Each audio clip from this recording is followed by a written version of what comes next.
তার সঙ্গে আমার প্রথম কথা ছিল যে চুইংগামটা খুলে দিতে পারবো, আমার নখ নাই খুলতে পারতেছি না।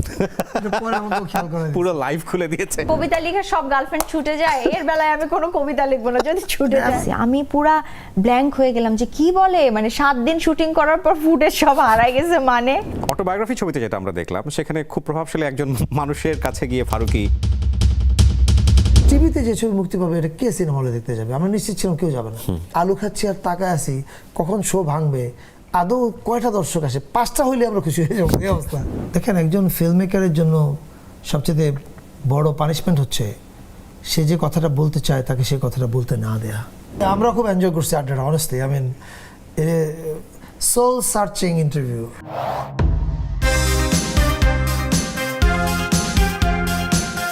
আসসালামু আলাইকুম প্রিয় দর্শক, আপনাদের সবাইকে আমন্ত্রণ জানাচ্ছি দ্য আরজে কিবরিয়া শোতে।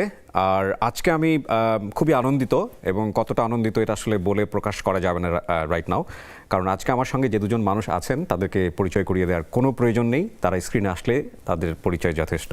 তারপরেও কিছু ফর্মালিটিস করতে হবে। আমাদের সঙ্গে আছেন আমাদের খুব পছন্দের, আমাদের খুব সম্মানিত অতিথিদ্বয়। একজন হচ্ছেন মোস্তফা সারওয়ার ফারুকী এবং আরেকজন হচ্ছেন তারই সহধর্মিণী নুসরাত ইমরোজ তিশা। চলুন তাদেরকে আমরা আমন্ত্রণ জানাই। আমি খুবই সম্মানিত বোধ করছি। আমি আসলে কিভাবে শুরু করবো আমি বুঝতে পারছি না। সত্যি সত্যি আমরা we are very happy to B here, কারণ আমরা আপনার বেশ কিছু শো দেখেছি আগে অনলাইনে। বাহ, you dig out deepest emotion, which is amazing. Yeah. আমরা অবশ্যই অটোবায়োগ্রাফি নিয়ে কথা বলবো। তার আগে একটু দুজনের সম্পর্কে একটু জানতে চাই আমরা। একেবারে স্কুলিংটা ছোটবেলা কেমন ছিল সবকিছু মিলে। আমরা মনে হয় তিশাকে দিয়ে শুরু করাটাই বেটার হবে। না ও শুরু করো। না প্লিজ প্লিজ, তুমি বড়, তুমি শুরু করো। শোনো, সম্পর্কে স্ত্রীরা বড় না না না না, বয়সে হাজবেন্ডরা বড়। বলো ছোটবেলাটা কোথায় আমার কেটেছে? ছোটবেলা নাখালপাড়ায় কেটেছে। আমি আমার স্কুল ছিল যেটা এখন Tejgaon government boys high school, আমাদের সময় নাম ছিল তেজগাঁও পলিটেকনিক, জি, ফার্ম গেটে। আর ছোটোবেলাটায় আম্মা তো বলে খুব দুষ্ট ছিলাম, এবং এত ছাত্র হিসেবে খুব একটা ভালো ছিলাম না, মানে রেজাল্ট খুব একটা ভালো করতাম না। কিন্তু কি এক বিচিত্র কারণে আমার আম্মা মনে করতো যে আমি খুবই মেধাবী। আসলে কোনো মেধাবী টেধাবী কিছুই না, কারণ মেধা দেখার সুযোগ কোথায় পাইলো উনি? মানে মেধা দেখার যে দৃশ্যমান যে প্যারামিটারগুলো, সেগুলোতে আমি খুবই খারাপ ছিলাম। রেজাল্ট খারাপ হতো, স্কুলে যেতে ভালো লাগতো না। কিন্তু আম্মা কেমন যেন একটা প্রশ্রয় আমাকে দিতেন, এবং আমি চুরি করে কয়েকবার শুনেছি যে আমার এই ছেলেটা অন্যরকম। আমি জানি না, আমার আম্মা হয়তো মারা অনেক কিছু দেখতে পায় যেটা আমরা জানি না। তিশার একটু শুনি ছোটবেলা। আমার ছোটবেলাটা আসলে রাজশাহীতে কেটেছে। আমি জন্ম নিয়েছি রাজশাহীতে, দেন ঢাকায় চলে এসে ভিকারুননিসা স্কুল কলেজ, দেন আইউবি। তারপরে তো বাবা মারা যায় 2003-এ। তারপর থেকে প্রফেশনালি আসলে মডেলিং এবং নাটক শুরু করা। তার আগে নতুন কুড়িতে গোল্ড কাপ পাওয়া। সেভাবে তো সারা বাংলাদেশে চেনে আপনাকে। এবং আসলে আমার মিডিয়াতে আসা, আমি ওর মতো, আমি পড়াশোনায় একদমই ভালো ছিলাম না। মানে ওর তো হয়তো বা রেজাল্ট ভালো হতো না, কিন্তু অন্য দিক থেকে সবাই শার্প মনে করতো, আমার ওটাও ছিল না। আমাকে আসলে নিয়ে আমার মায়ের খুব দুশ্চিন্তা ছিল যে এই মেয়ে কি দুনিয়াতে টিকতে পারবে কি পারবে না আদৌ। বাট আমার বাবার অনেক বিশ্বাস ছিল যে না, আমার মেয়ে ভালো কিছু একটা করবে, সেটা যে লাইনে হোক, সেটা পড়াশোনাতেও হতে পারে, সেটা কালচারাল লাইনেও হতে পারে। সো আমার মিডিয়াতে কাজ করার যদি মূল ইন্সপিরেশন বলা হয় তাহলে আমার বাবা। আমার বাবার খুব ইচ্ছা ছিল আমি মিডিয়াতে খুব ভালো কিছু একটা করব, সেটা গানে হোক, নাটক হোক, যেভাবে হোক। সো ওইখান থেকে আসলে নতুন কুড়ি, দেন গোল্ড কাপ, তারপরে আস্তে আস্তে মডেলিং, তারপরে নাটক, ফিল্ম। আজকে আমরা যদি ইন শর্টে আসি, ফারুক ভাই বলছিলেন এবং তিশার বেশ কিছু কাজ আমরা দেখেছি, আপনি ওই সময়টাতে তিশাকে বিভিন্নভাবে কাস্ট করেছেন। ওনার সঙ্গে আপনার পরিচয়টা হয় কিভাবে? অভিনয়ের মাধ্যমে। ওর সঙ্গে আমার পরিচয় হচ্ছে, আমি প্রথম একটা কাজ করছিলাম, ওটার নাম ছিল হচ্ছে পারাপার, রাইট? পারাপার। তো ওটার জন্য ওকে কাস্ট করা হয়। তো তখন তো আমি ওকে চিনি না, তো ওটা আনিসুল হকের গল্প ছিল। তো আমি আনিসুল হককে রিকোয়েস্ট করলাম, আমাদের মধ্যে যোগসূত্র ঘটায় আসলে আনিসুল হক। আমি রিকোয়েস্ট করলাম যে ওর সঙ্গে আমার একটা কমিউনিকেশন। আচ্ছা, বাই দ্য ওয়ে, আনিসুল হক ভাইয়ের নাম চলে আসছে। রিসেন্টলি একটা ভিডিও দেখলাম সোশ্যাল মিডিয়াতে, he is crying something emotional. আপনি পাশে থেকে সান্ত্বনা দিচ্ছেন। অটোবায়োগ্রাফি আফটার সিইং ছবি দেখার পরে। ও সে খুব ইমোশনাল লোক, সে সহজে সে খুব ইমোশনাল হয়ে যায় এবং তার সাথে আসলে আমার ভাই লন্ডনে থাকে বহু বছর ধরে, সো আমার বড় ভাই বলতে আনিস ভাই আমাকে সবসময় খুব সাপোর্ট করে এবং প্রতিটা সময় আমাকে যদি কেউ হ্যাঁ না বলাতে পারে একমাত্র উনি আছে যে আমাকে কনভিন্স করতে পারে। এবং অসাধারণ, মানে এই ছবিটা আমি বলবো দর্শক আপনারা অবশ্যই দেখবেন। আমি আপনাদেরকে বলছি যে আসলে আমাদের দেশে এরকম ছবি হওয়া উচিত। ফারুকী ভাইয়ের ডিফারেন্ট একটা ট্র্যাক, এ ব্যাপারে কোনো সন্দেহ নাই। কারণ ফারুকী ভাই যে ধরনের ছবি নির্মাণ করেন সেখান থেকে আসলে ফারুকী ভাইয়ের নির্মাণ নিয়ে অনেকে বলতে এটা কি ফারুকী ভাই নির্মাণ করেছে, ভালো জায়গাতে সেটা, সেই জায়গাগুলো আমি আসবো। তার আগে ওই পরিচয় জায়গাটা একটু জানিয়ে দেন। হ্যাঁ, তো তখন আমি আনিস ভাইকে বললাম যে ওর সঙ্গে একটু কমিউনিকেশন করা দেন, এই গল্পটাতে আমি ওকে কাস্ট করতে চাই। তখন সে প্রথম আলোর মিটিং রুম ছিল, ওখানে আসে। তার আগের দিন আমি অ্যাওয়ার্ড পেয়েছি, প্রথম আলো অ্যাওয়ার্ড শো শেষ হয়েছে। ও আমি ওটা মনে নেই। তো ওখানে আসার পরে আমাদের পরিচয় হয়। তো তার সঙ্গে আমার প্রথম কথা ছিল যে চুইংগামটা খুলে দিতে পারবো, আমার নখ নেই খুলতে পারতেছি। পরে আমাকে খেয়াল করা পুরো লাইভ খুলে দিয়েছে। এটা আসলে ইন্ট্রোডিউস, মানে আমি তাকে চিনলাম, আমি যেহেতু সোশ্যাল মিডিয়া অ্যাক্টিভ না তখন আমি ওনাকে ওর নামে চিনতাম, না, তখন তো social চেহারা media তো চিনতাম না, ছিল না। সোশ্যাল মিডিয়া এত তখন সোশ্যাল মিডিয়া ছিল না, সরি। সবাই এত ভালো বলে কেন আপনাকে? মানে ফারুকী ভাইয়ের কাজ মানে চোখে বিশাল একটা কমফোর্টের জায়গা, মানুষকে নিয়ে আলোচনা সমালোচনা থাকে ডিরেক্টর লেভেলে। আমি একবার ব্যক্তিগত জায়গা থেকে বলতে চাই যে ইউ আর অসাম, মানে সব জায়গায় আপনাকে অনেক প্রশংসা করা হয়। এটা আল্লাহর রহমত হতে পারে। ফারুকী ভাই, আপনি চিন্তা করছিলেন কিনা মানে ওই সময়টাতে যে তিশাকে নিয়ে এই কাজটা করবেন, বা আপনার হাতে মোটামুটি রেডি ছিল কিনা, প্ল্যান ছিল কিনা? কোন সময়? ওই যে চুইংগাম খোলার সময়টাতে আর কি। ওটা তো আমরা একটা কাজের জন্য মিটিং করি, পারাপার স্টোর, সেই কাজটা আমরা এরপরে শুটিং করি। করার পরে আমরা 69 করি একসাথে। হ্যাঁ, পারাপার আপনার এক্সপেরিয়েন্সটা কেমন ছিল তিশাকে মানে নিয়ে? পারাপারের এক্সপেরিয়েন্সটা 7-8 দিন ধরে আমরা শুটিং করেছিলাম একটা সিঙ্গেল, কিন্তু সমস্যা হয়েছে যে 7-8 দিন খুব সুন্দর করে শুটিং করলাম, জানলাম ইউনিটটাকে, সবই ঠিকঠাক আছে। শুটিং শেষ হয়ে যাওয়ার 3 দিন পর রাত 11:30টার দিকে উনি আমাকে ফোন দিলেন যে কি করছো? আমি বলছি ভাইয়া আমি তো নামাজ পড়ছি। কেন ভাইয়া? ও আচ্ছা আচ্ছা, তোমার কালকে থেকে কি শিডিউল? আমি বললাম আমার তো এরকম শিডিউল। ও আচ্ছা, ওই কাজটা কবে শেষ হবে? এত তারিখে। আচ্ছা শুনো, আসলে এই যে আমরা 7-8 দিন শুটিং করলাম, আমার ফুটেজগুলো সব হারাই গেছে, আমরা আবার পুরোটা আবার শুট করব। আসলেই তাই? আমি জাস্ট খালি বললাম যে জি আচ্ছা আচ্ছা ঠিক আছে, আমি কালকে কথা বলতেছি, দেখতেছি। আমি পুরা ব্ল্যাঙ্ক হয়ে গেলাম যে কি বলে, মানে 7 দিন শুটিং করার পর ফুটেজ সব হারাই গেছে, মানে কিভাবে হারাইছিল? যাক, মানে আমার তখন গাড়ি ছিল না, হ্যাঁ। তো আমি মারজুক আমরা আড্ডা মারতে যেতাম শাহবাগে, আর আমাদের প্যানেল ছিল ধানমন্ডিতে। তখন তো টেপ ছিল, তো ওই টেপ নিয়ে আমরা ঘুরতেছিলাম, ওখান থেকে শাহবাগ গেলাম, আড্ডা দিলাম, রাতের বেলা হলুদ ট্যাক্সিতে করে মহাখালী ডিউচেসে এসে পৌঁছলাম সবাই। তো পৌঁছার পরে যে আমরা টেপটা নিয়ে নিই, টেপগুলো নিয়ে নিই, আমাদের আর মনে নেই। And then tape is gone, কোথাও খবর নাই।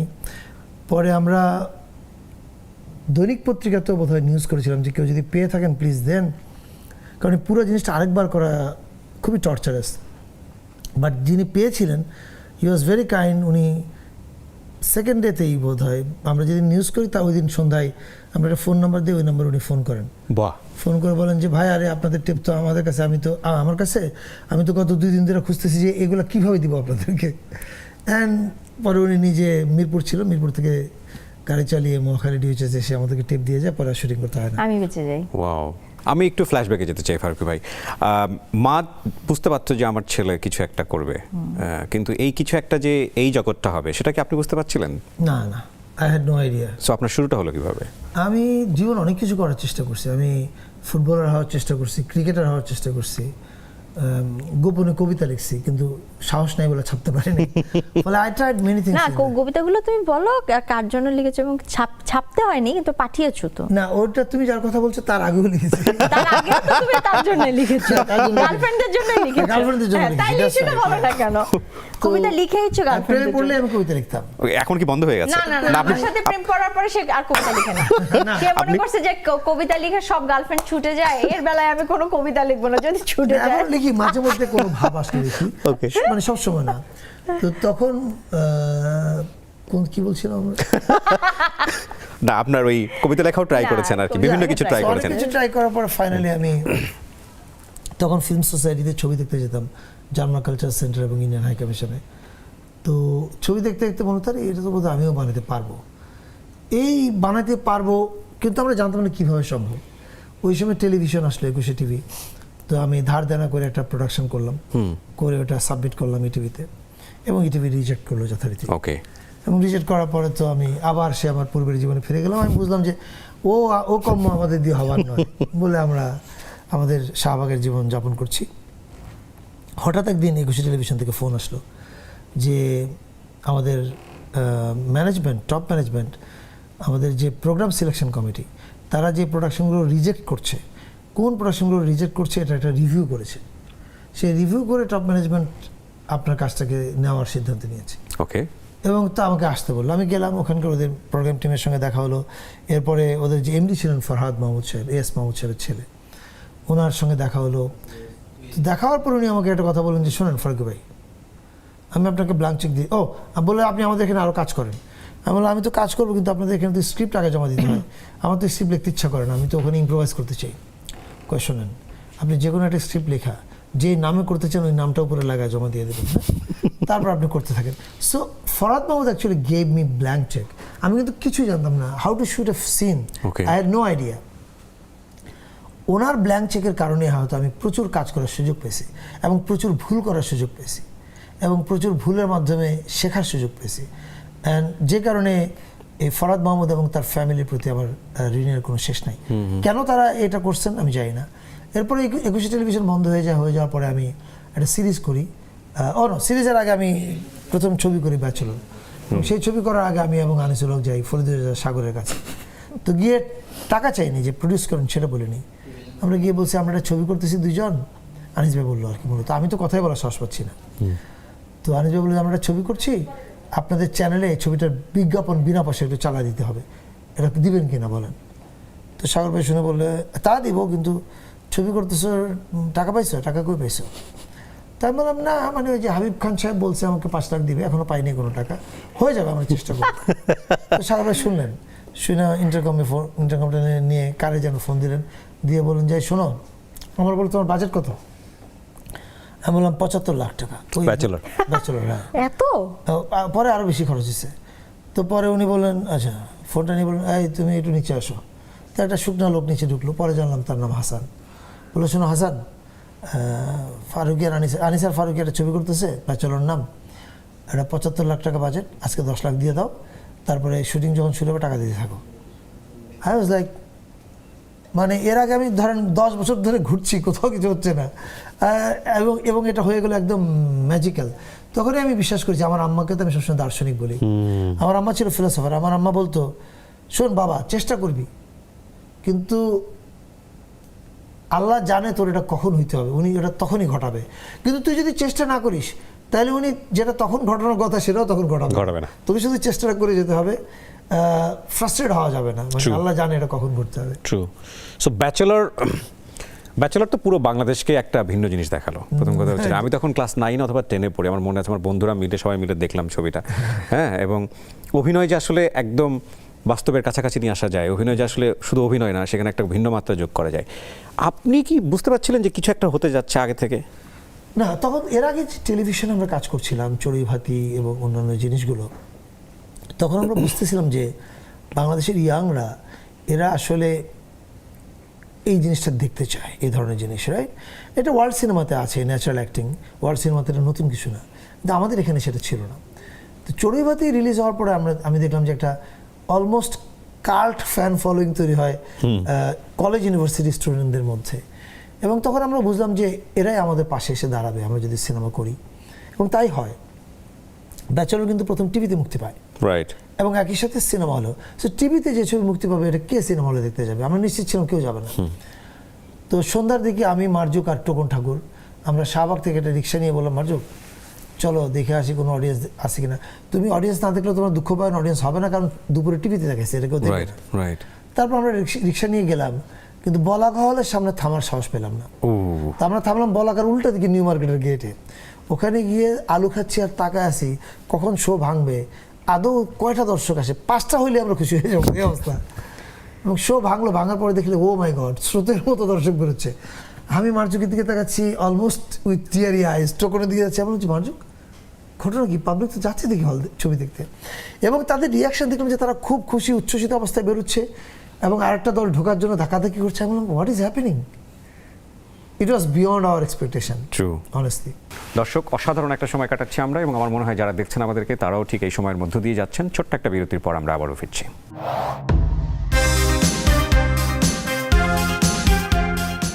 বিরতির পর দর্শক, আপনাদের সবাইকে আরও একবার আমন্ত্রণ জানাচ্ছি দ্য আরজে কিবরিয়া শোতে। আপনারা দেখছেন নেক্সাস টেলিভিশনে। আমাদের এই অনুষ্ঠানটি আপনারা একযোগে দেখতে পাচ্ছেন নেক্সাস টেলিভিশনের ইউটিউব এবং ফেসবুকে, এবং একই সাথে আরজে কিবরিয়ার ফেসবুক পেজে।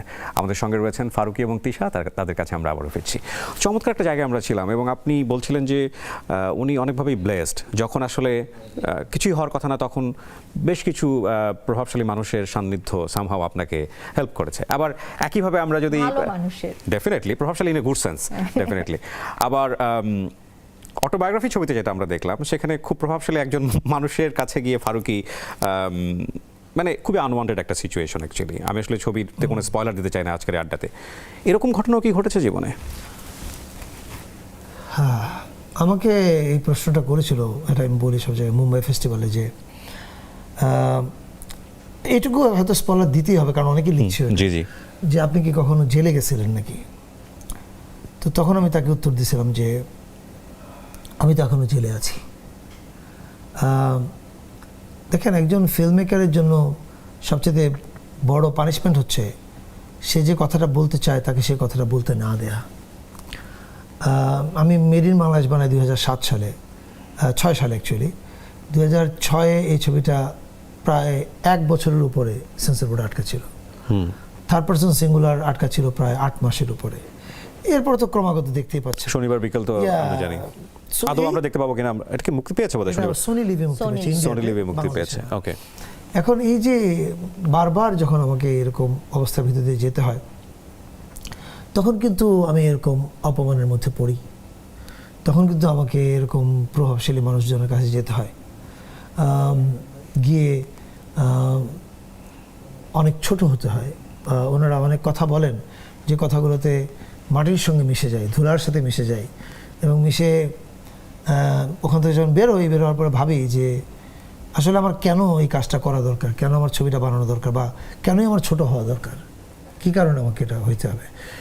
এবং ওই মুহূর্তটাও ইজ ডেভাস্টেটিং। এবং প্রত্যেকবার এটা হওয়ার পর আমি যখন মাটিতে মিশে যাই, তখন দিস ইজ দ্য লেডি যে আমাকে আবার টেনে উপরে তোলে। এবং এই ছবির সামথিং লাইক এন অটোবায়োগ্রাফির যেই সেগমেন্টের কয়েকটা কথা আপনি বলেছেন, অনেক মানুষ তারা ফেসবুকে চিঠি লিখেছে বা তাদের স্ট্যাটাসে আমাকে ট্যাগ করে বলেছে যে আপনি যখন তার পায়ের কাছে গিয়ে বসেছেন, তখন অনেকে বলেছে যে ভয়ঙ্কর। একজন বলেছে আমি ল্যাপটপ ভেঙে ফেলতে চেয়েছিলাম, একজন বলছে যে আই ওয়াজ সো অ্যানয়েড। এবং কিন্তু পরক্ষণে মনে হয়েছে যে এটা তো আসলে আপনি না, এটা তো আমরা সবাই। আমাদের যাতে ক্ষমতা নাই, আমরা তো ক্ষমতাবানদের পায়ের কাছে হয়ে গিয়ে বসতে হয়।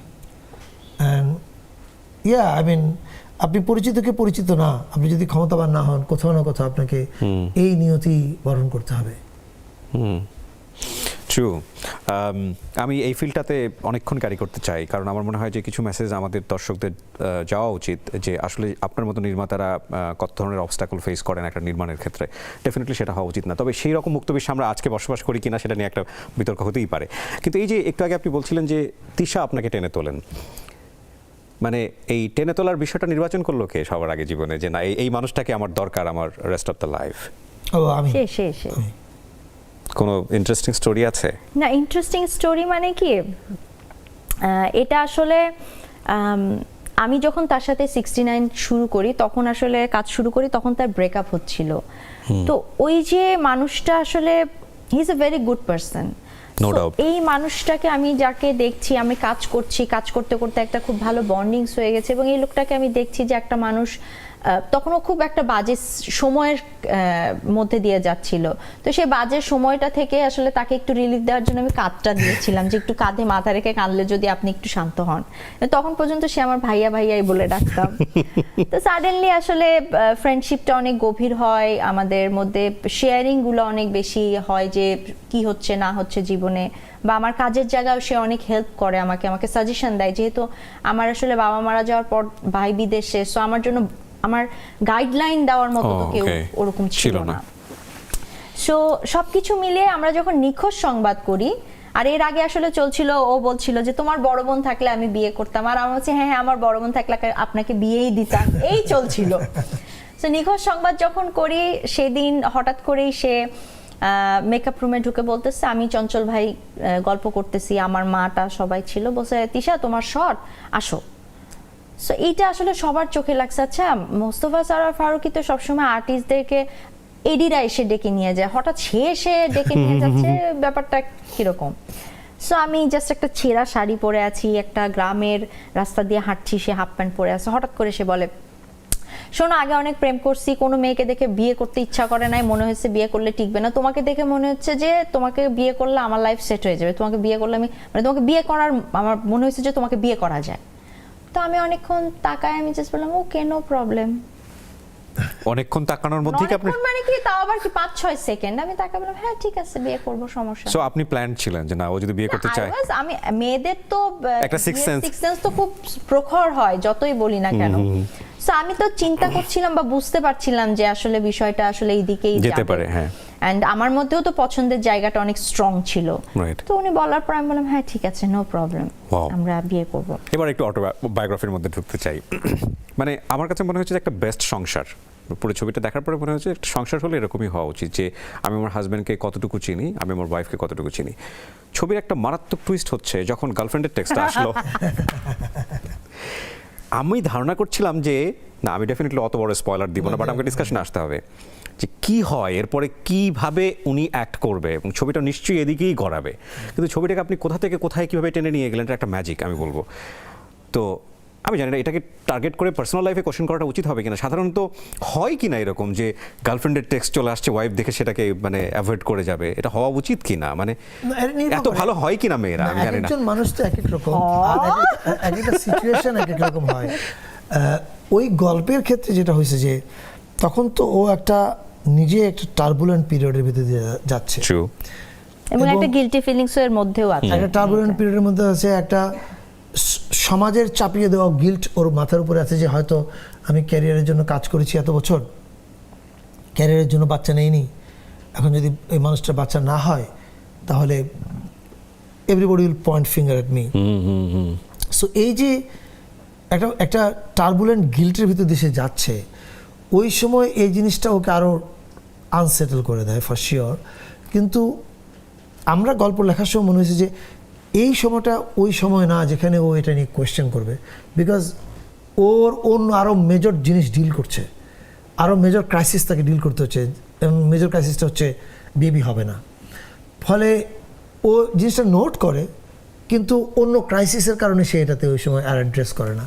অ্যান্ড এরপরে দেখেন গল্পে এটাকে নিয়ে আর আমরা নাড়াচাড়া করি না, একেবারেই না। এর কারণটা হচ্ছে জীবনটা তো এরকমই, জীবন এরকম অনেক চ্যাপ্টার থাকে, আমরা ফাইলটা ক্লোজ করে রেখে দিই। এবং আরেকটা জিনিস, কারণ জীবনের সব ফাইল নিয়ে যদি আপনি ফাইট করতে থাকেন, হ্যাঁ জীবনে কোনো ফাইলই থাকবে, you will not be able to live. এটা কি প্র্যাকটিক্যাল লাইফে সম্ভব? আমার খালি এটাই বারবার মনে হয়েছে যে প্র্যাকটিক্যাল লাইফে কি এটা সম্ভব? নিশ্চয়ই, আমরা প্রত্যেকেই কোনো না কোনো ক্লোজ ফাইল নিয়ে বেঁচে থাকি। It's a very sensitive thing. কিন্তু বিশেষ করে ভাইয়া জিজ্ঞেস করছে যে প্র্যাকটিক্যাল লাইফে কি এটা সম্ভব, যে এই ক্লোজ ফাইল যে ওপেন হলো সেটা বউয়ের হাতে পড়লো, বউ চুপচাপ সহ্য করলে, এটা কি সম্ভব?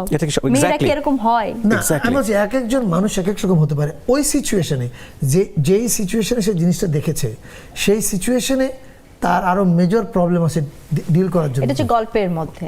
আর যদি ধরা হয় আমার প্র্যাকটিক্যাল লাইফে, আমি আসলে এরকমই, আমার কাছে মনে হয় যে প্রত্যেকটা মানুষেরই পাস্ট থাকতে পারে, পাস্ট আছে, আমারও পাস্ট আছে, ভুল ত্রুটি আছে, তারও পাস্ট আছে, ভুল ত্রুটি আছে। কিন্তু আমাদের পাস্টের সেই ভুল ত্রুটিকে নিয়ে সবসময় যদি আমরা চিল্লাচিল্লি করি বা সেটাকে নিয়ে যদি আমরা কথা বলতে চাই, তাহলে আমাদের প্রেজেন্ট বা ফিউচারটাকে আমরা কখনো আরামে থাকতে পারবো না। এক্স্যাক্টলি। সো আমার যদি কোনো কথা বদার করে, আমি কিন্তু ওর সাথে বসি, সেটা চার দেয়ালের মধ্যে বসে সর্ট আউট করে সেটা সেখানেই ক্লোজ করে দেই।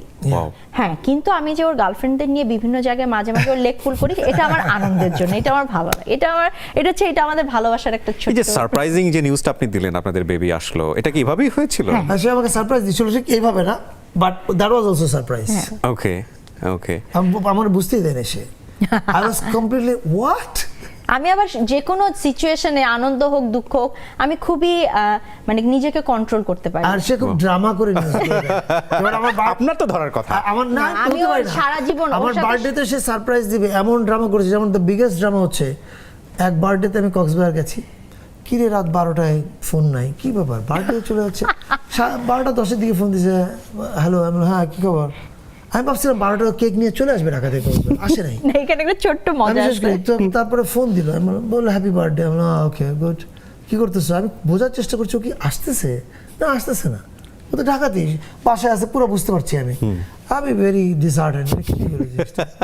তারপরের দিন সকালবেলা আমি শুটিং করতেছি সমুদ্রের পাড়ে, ফ্রেম, ইরেশ জাকের এবং মারিয়া নূর, এখনই.com-এর বিজ্ঞাপন। হ্যাঁ, ইরেশের পিছনে হঠাৎ করে দেখে যে একটা হেলিকপ্টার নামতেছে ফ্রেমের মধ্যে। আমি মনিটর থেকে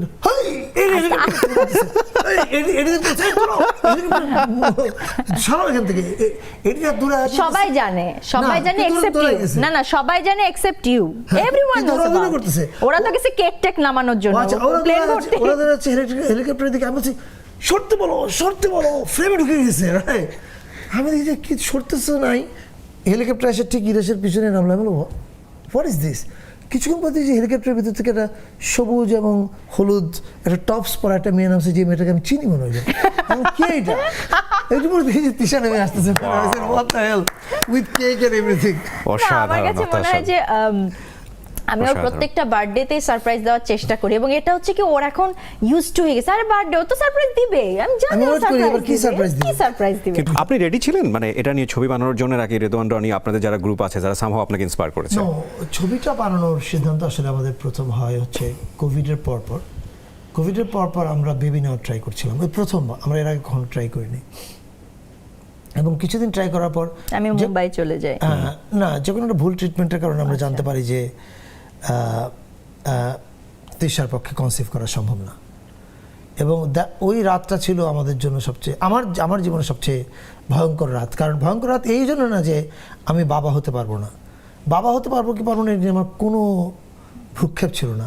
ভয়ঙ্কর রাত এই জন্য যে তিশা একটা যন্ত্রণার মধ্যে দিয়ে যাচ্ছিল, এবং তিশা যে যন্ত্রণার মধ্যে দিয়ে যাচ্ছিল এটা আমি সহ্য করতে পারছিলাম না। সো আমি ওকে নানাভাবে ইজি করার চেষ্টা করছিলাম। এই ছবির মধ্যে যেরকম দেখছেন যে এইভাবে তাকে বোঝানোর গার্লফ্রেন্ডের সাথে সহযোগিতা করা বা না, তাকে বোঝানোর চেষ্টা করছিলাম যে আরেকটা মানুষ আনার কোনো প্রয়োজন নেই। ওকে, মানুষ পৃথিবীতে এমন কিছু করে না। She actually act like this, like আলাদা হয়ে গেল, রুমে চলে গেল, এর একদম ন্যাচারালি এরকমই। কোনো রিঅ্যাকশন চিল্লাচিল্লি করি। সো আমি ওকে বোঝানোর চেষ্টা করছিলাম, Wow. দেখো পৃথিবীতে এত মানুষ এসছে পৃথিবীটা ক্ষতি করছে, কি উপকার করছে। I was trying to make her normal, because আমি তো বুঝতেছি ও কিছু বলছে না, কিন্তু ওর ভিতরে একটা ঝড় যাচ্ছে, এটা আমি সহ্য করতে পারছিলাম না। For me it was intolerable. এবং তখন ওই রাতটা কোনো মতে পার হলো। তার 2-3 দিন পরে আমি ওকে বললাম যে তিশা চলো আমরা এটা নিয়ে একটা ছবি বানাই, let's make a film on this. এবং জীবনটাকে আমরা ফিল্ম মেকার কেন হতে চাইছি? টু টেস্টিফাই আওয়ার টাইম, যে আমার সময়ের সাক্ষী দেওয়া, যে কোন সময়ের ভিতর দিয়ে আমরা গেছি জীবনে এবং কোন পরিবেশের ভিতর দিয়ে, চলো এটা আমরা বানাই। অ্যান্ড দেন প্রথমে ও একটু ইতস্তত ছিল যে আমরা আমাদের এইসব প্রাইভেট ভালনারেবল জিনিসগুলো দেখাবো কিনা।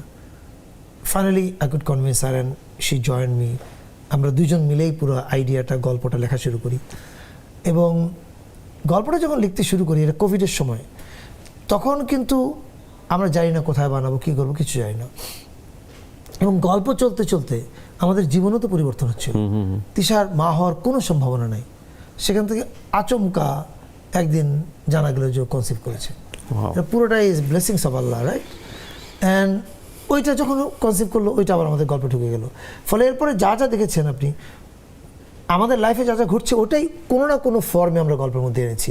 ড্রামাটাইজ করার জন্য হয়তো কিছু জিনিস অ্যাড করা হয়েছে, বাট এভাবে আমাদের গল্পটা চেঞ্জ হচ্ছিল আমাদের জীবনের ইনফ্লুয়েন্সে। তিশাকে এখানে মানে একদম স্ট্রং একটা ক্যারেক্টারের মধ্যে রাখার যে চিন্তাটা, সেটা আপনি 2টা শটে ওকে করেছেন।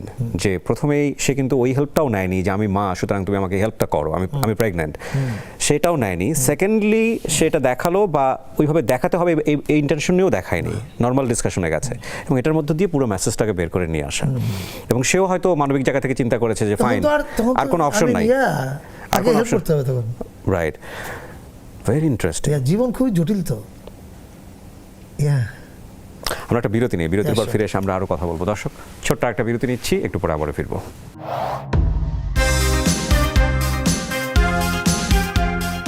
আরও একবার আমন্ত্রণ জানাচ্ছি দর্শক, আপনারা দেখছেন নেক্সাস টেলিভিশনে দ্য আরজি কিবরিয়া শো। আমার সঙ্গে রয়েছেন আমাদের প্রিয় দুজন মানুষ, অত্যন্ত সম্মানিত ফারুকী এবং তিশা। আমরা তাদের কাছে আবারও ফিরছি। মিডিয়া ওয়ার্ল্ডে সবসময় আমাদের সামনে নেগেটিভ জিনিসগুলো অনেক বেশি ভাইরাল হয় এবং পজিটিভ জিনিসগুলো যে অ্যাডমায়ার করা হয় না তা না, বিশেষ করে আপনাদেরকে কাপল হিসেবে খুব অ্যাডমায়ার করা হয়। আমরা দোয়া করি আপনারা সবসময় এরকম থাকেন, অবশ্যই। মানে ওই যে আমাদের গুরুজনেরা বলে না, চোখ না লাগুক, হ্যাঁ এটা হচ্ছে বিষয়, নজর না লাগুক। আসলে মূল কেমিস্ট্রিটা কি, যে দুজন মানুষের সাথে সহ অবস্থান করা? অটোবায়োগ্রাফি দেখলে বোঝা যায় যে আসলে স্যাক্রিফাইসের জায়গাটা কি, কতটুকু স্পেস দিব, কতটুকু স্পেস দিব না, কোন বিষয়গুলো নিয়ে ডিসকাস করবো, কোনটা নিয়ে ডিসকাস করবো না। সংসারটা এমনই হওয়া উচিত ডেফিনেটলি। প্র্যাকটিক্যাল লাইফ নিয়েও যদি একটু বলেন। আমি মনে করি আমাদের এরকমই। অ্যান্ড সবচেয়ে বড় জিনিসটা বোধ হয় রেসপেক্ট। এটা তিশা সবসময় বলে যে দুজন মানুষ যদি দুজন মানুষকে সত্যি রেসপেক্ট করে, এবং ভালোবাসাটা আসলে কি, ভালোবাসাটা হচ্ছে এই যে তুমি খারাপ থাকলে আমার অশান্তি লাগবে, ভালোবাসাটা হচ্ছে তুমি ভালো থাকলে আমার খুব ভালো লাগবে।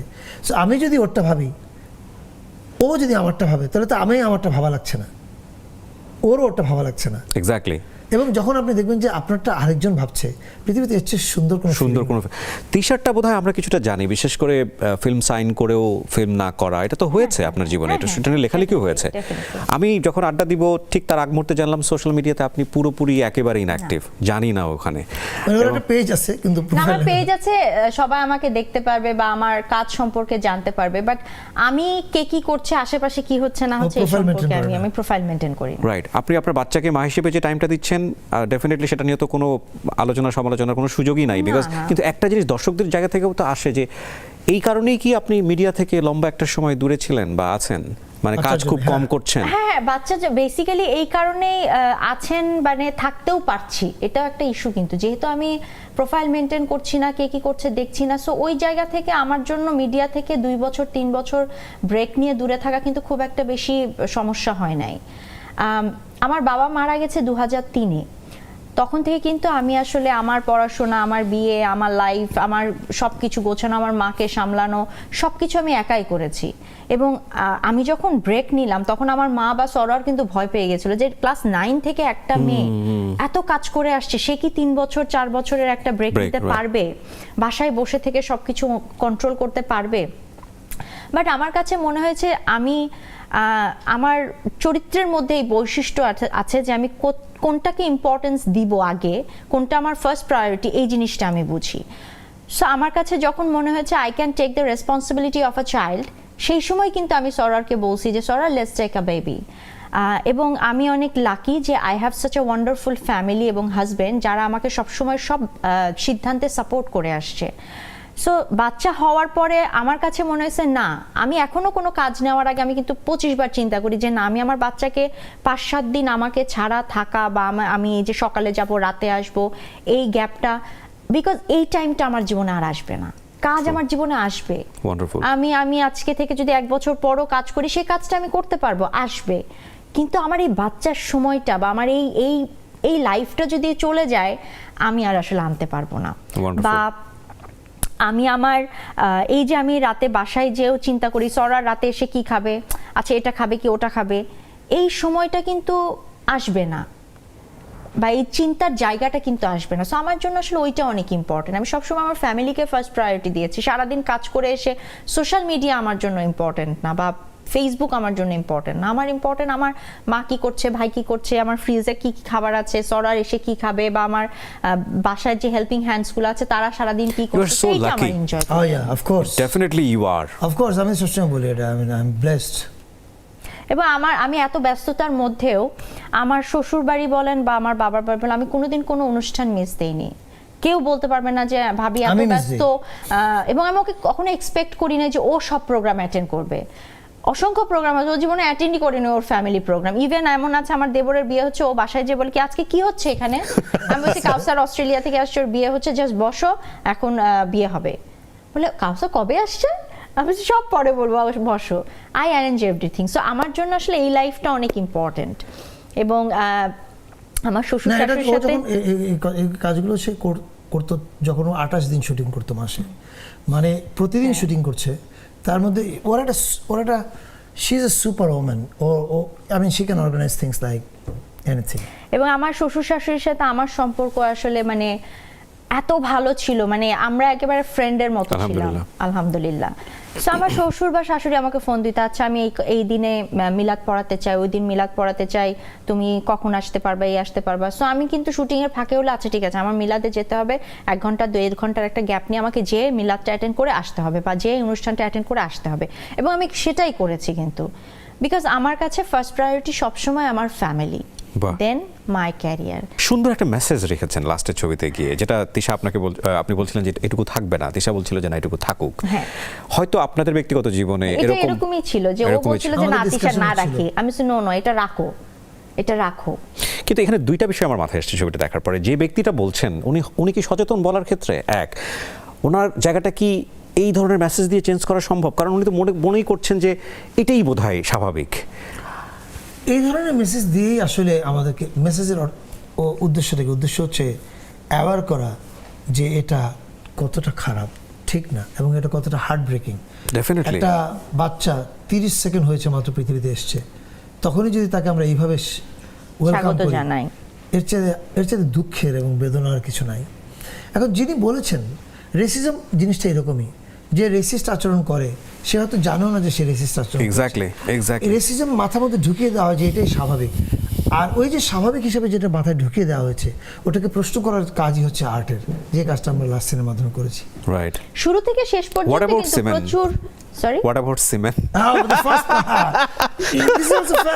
আমি ওকে বললাম আমাকে ফারুকি ভাই যাচ্ছে এবং ফারুকি ভাই দিস ইজ ট্রু। আমি এই একটা পার্টি ফানি ছিল, বাকি Yeah, this is true. আমি ওকে বললাম যে ল্যাবেটে যাওয়ার পরে আমাকে একটা রুমে পাঠাচ্ছে, যোগার আগে তো ওই লোকেশনে সেলফি হওয়ার পর রুমে ঢুকে কিছুক্ষণ পরে আমি বেরোয় ভাবলাম Tisha I just can't do this. বলে কেন? আমি বললাম যে দিস গাই রিকগনাইজড মি। না না রিয়েল লাইফে I was in the phone, ফোনে বলছে I was over the phone. I said what? এটা তো পসিবল। ছোট আমি তো আসলে এটা কিভাবে কি, আমি জাস্ট খালি বললাম যে আমার go that guy and do it, recognized don't ask me any question please. অনেক কিছুই হয় আমাদের জীবনে আসলে, Yeah, বিশেষ that করে is যারা life. পরিচিত। আমরা এটা সামথিং লাইক অ্যান অটোবায়োগ্রাফি লেখার সময় আমরা এটা মাথায় রাখছিলাম যে আমরা will not try to hide anything. Oh. আমাদের নির্বুদ্ধিতা আমরা দেখাবো, যেমন আমরা যে ওভুলেশন কাকে বলে জানতাম না, it is a fact, it is a fact. এটা অনেকেই জানেন এবং না। আমি তো ইলহাম বড় হলে এই ছবিটা দেখাবো, এবং ওই যে পোর্শনটা ওকে আমি রিপিট করে করে দেখাবো। আমি এখন সরারকে এটাতে মানে ব্ল্যাকমেল করি মাঝে মাঝে, যে এই যে তুমি যে বলছো যে পৃথিবীতে কেন দরকার বাচ্চা, কেন দরকার, এই যে ফিলোসফিক্যাল কথা বলছে, এবং ও যে এখন কি পজিটিভ অ্যাবাউট ইলহাম, ও যে he is a very good father and very positive father, protective. আমি কিছু হলে ইলহাম ইলহাম ইলহাম এরকম করে। আমি বলছি তুমি কিন্তু বলছিলা বাচ্চা না নিলে কি হয়, আমি এটা ইলহামকে বলবো বড়, ও খালি বলে প্লিজ বললো না। ইলহাম যখন সিনেমাটা দেখবে আমি বলবো মা এই অংশটা আমি একটু ফিল্মের জন্য রাখছি, এটা কিন্তু রিয়েল না মা। আমি বলবো এটা রিয়েল। বিগ স্ক্রিনে আপনি দাঁড়াবেন এটা চিন্তা ছিল? না মানে আপনি এখানে অভিনয় করবেন এটাও চিন্তা ছিল? না, স্ক্রিপ্ট লেখার সময় না, না, জানতাম চিন্তা যে ছিল। আমরা দুজন করলে ভালো করব, কিন্তু আমি সংকোচের কারণে অন্য অ্যাক্টরদেরকে আবার রেডি করছিলাম ওকে। যে আমি করবো না, তো তোমরা আমরা করো। সবাই ছাই হাতে নিয়ে তারপরে মাছ ধরেছি, করতেই হবে। সো আপনাকে রাজি করে লোকে ফাইনালি তিশা? আমি শুটিং এর 2 দিন আগ পর্যন্ত না, না, Confused. না, আমি একা না, আমি বলছিলাম যে তুমিই করো, তোমারই করা উচিত হবে, জিনিসটা অন্যরকম হবে। বাট সে অনেকের সাথেই কথা বলছিল, তারপরে ডেফিনেটলি রনি, অনিন্দ সবাই মিলেই আসলে ঝাঁক দিয়ে ধরে রনি ফাইনালি রনি আর তিশা প্রেশার রেদওয়ান রনি। বস আর কোনো কথাই শুনতে চায় না, আপনি করতেছেন, শেষ, আমি সবকিছু ওকে করে দিচ্ছি। ওকে। তো এই আর কি। সো নিজের ডিরেকশনে নিজে অভিনয় করা। ওকে। কেমন লাগছে আপনাকে দেখতে, কেমন লাগছে আপনার? আর পর্দায় যখন দেখছি গল্পটা রাইট, হ্যাঁ। তখন আসলে আমি আমাকে দেখিনি, আমি প্রত্যেকবার যতবার গল্পটা দেখছি আমি গল্পটার মধ্যে হারাই গেছি, এবং আমি নিজের পুরনো কাজ দেখতে পারি না। এটা যারা আমাকে চেনে তারা জানে যে আমি আমার পুরনো কাজ দেখি না, কারণ অনেক কষ্ট হয় বা ভুল। জানার কারণে আমি বা সরার কখনোই আমাদের পুরো ফিল্ম আমরা থিয়েটারে আমরা দেখিনি, আমিও দেখিনি। আমি আমার পুরনো আমার কাজ, ভয় লাগে যে আমার আমি পুরনো কাজ দেখি না। দেখতে আমি খুব একটা স্বচ্ছন্দ বোধ করি না, কিন্তু এই ছবিটা আমি অনেকবার দেখেছি, বহুবার দেখেছি, ভিমিও লিঙ্কে, ফেস্টিভ্যালে দেখেছি, ভিমিও লিঙ্কে দেখেছি, এবং আমি বললাম না, এটা যখন ছবি দেখছিলাম তখন আর আমি আমাকে খুঁজে পাইনি, তখন আমি গল্পটার মধ্যে কমপ্লিটলি লস্ট। আমার এই আড্ডাটা যখন আমি শুরু করি তখন মনে হচ্ছিল যে এই দুজন লিজেন্ডের সাথে আমি কি বিষয়ে কথা বলবো, কিন্তু আমার শেষের দিকে এসে মনে হচ্ছে আমাদের আরো অনেকক্ষণ আড্ডা দেওয়ার আছে। পরে আমরা কোনো এক সময় কোন এক সময় আমরা আড্ডা দিব। তবে আমি আমার দর্শকদেরকে একটা কথা বলবো যে আমাদের দেশে ভালো ছবি নির্মাণ হয় ডেফিনেটলি, যখন এই সব গুণী নির্মাতার হাত ধরে কোনো ছবি আসে এবং সেটার যখন প্রশংসা হয় ডেফিনেটলি আপনাদের সেখানে সময় দেওয়া উচিত।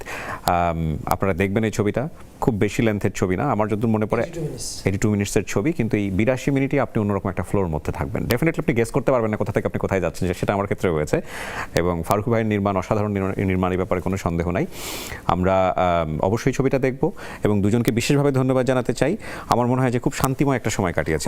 আমরা খুব এনজয় করছি আড্ডাটা, honestly. I mean soul searching interview. Thank you so much, ভালো থাকবেন। Thank you so much. জি, এবং একই সাথে আপনাদের ইলহামের জন্য অনেক শুভকামনা। Thank you. Thank you so much. দর্শক, আজকের মতো এই পর্যন্তই। আবারও দেখা হবে দ্য আরজে কিবরিয়া শোতে। আর যাবার বেলায় মনে করিয়ে দিচ্ছি, এই অনুষ্ঠানটি আপনারা দেখতে পাবেন আমাদের সোশ্যাল মিডিয়াতে, আরজে কিবরিয়া ফেসবুক পেজে এবং একই সাথে নেক্সাস টেলিভিশনের ইউটিউব এবং ফেসবুক পেজে। অনেক ভালো থাকুন। আসসালামু আলাইকুম।